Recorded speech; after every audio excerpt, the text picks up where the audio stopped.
When I have a sample or a reference and when they are actually carved in wood, something happens in that process. I think hours and hours of work, and also wood makes it human or living.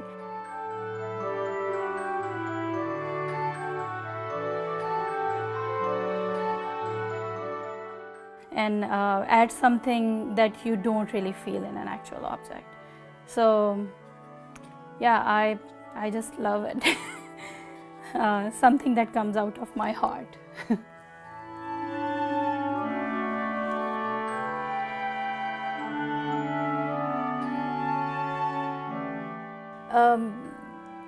I chose wood as my main medium, because I felt there was a lack of women's voice. And at that time, it was very challenging because I had to learn all the basics, and in art school, my teachers couldn't really help me. So I had to sit with wood carvers for about a year and learn all the techniques. So it took me about good 15 years to get all the basics and be where I am right now. So now I'm really excited about my main mediums of wood and miniature painting techniques and how I'm blending them together and doing installation-based work. I'm pushing the boundaries and doing something which has not been done before.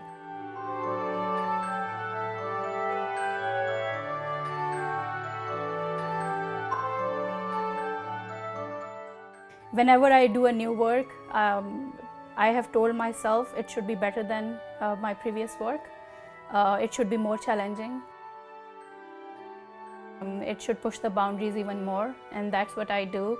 Although I still work a lot in wood and I do miniature painting, but I have to be aware that it's what I'm doing is moving into the right direction. It's pushing the boundaries of the medium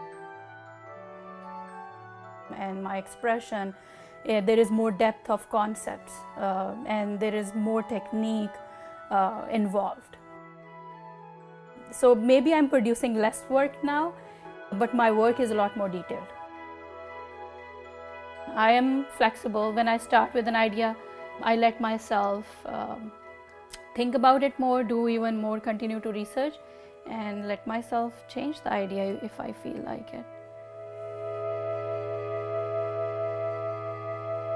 I have tried different things, blood stain, staining them fully in one color, using different woods, trying out different textures, and then, using them in the outcome that I feel best suits my concept. I was probably like an average kid trying to do well in studies, but to be honest, I never enjoyed my school life. I didn't have a personality in which I could just repeat what I was told or write exactly the way it was written in the books. So it was more like a little bit of a burden on me. My family wanted me to become a doctor.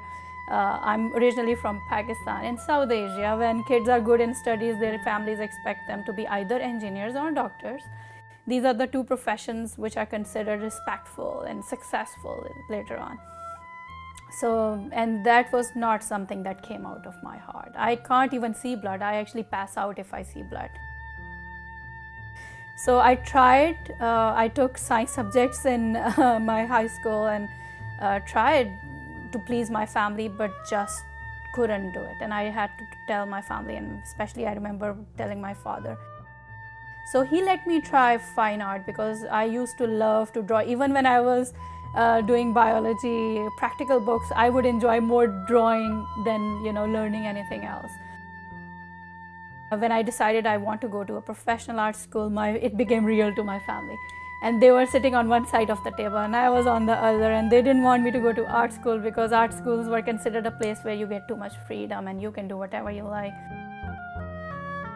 I'm a self-made, yes, and I'm the first one in my family to take art as a profession. There is no one in my family who is in that profession. But I can tell you that I graduated with honors. I was a scholarship student all 4 years. I was called back as a faculty member right away, because of which I ended up becoming the youngest assistant professor in the history of art school. And I was able to establish myself within next few years as an artist, as a teacher, and my family recognized that. And my father said in front of the whole family, it was the right decision, and he's very proud of me. I had my teachers told me when I decided to start mostly working in wood as my major in the final years. And they said, we can't help you, go find yourself. And I said, okay, because I had this personality. I said, okay, I'll go find my way.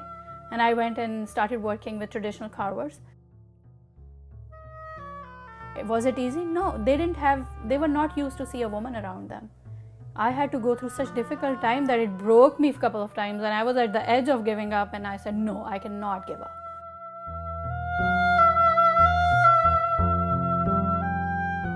So I turned back, and then I was able to change things for other people and students and girls who wanted to go and work on those areas.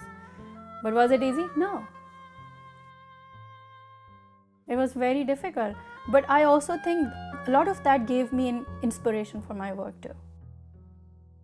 Today, why I'm talking about all these issues? Because I've gone through them. And I know majority is going through it. And nobody's talking about it.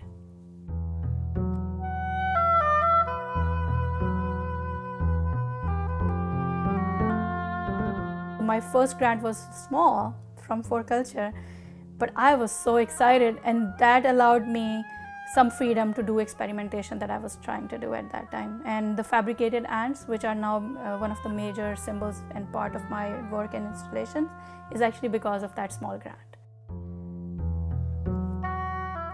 I always say about the challenges for artists, they are very similar no matter where you are. The basic challenges are same. Hard work. I think these are the basics. You have to work hard. You have to know your direction, and you have to know there is no shortcut. You have to be patient and wait for that time and slowly work towards that.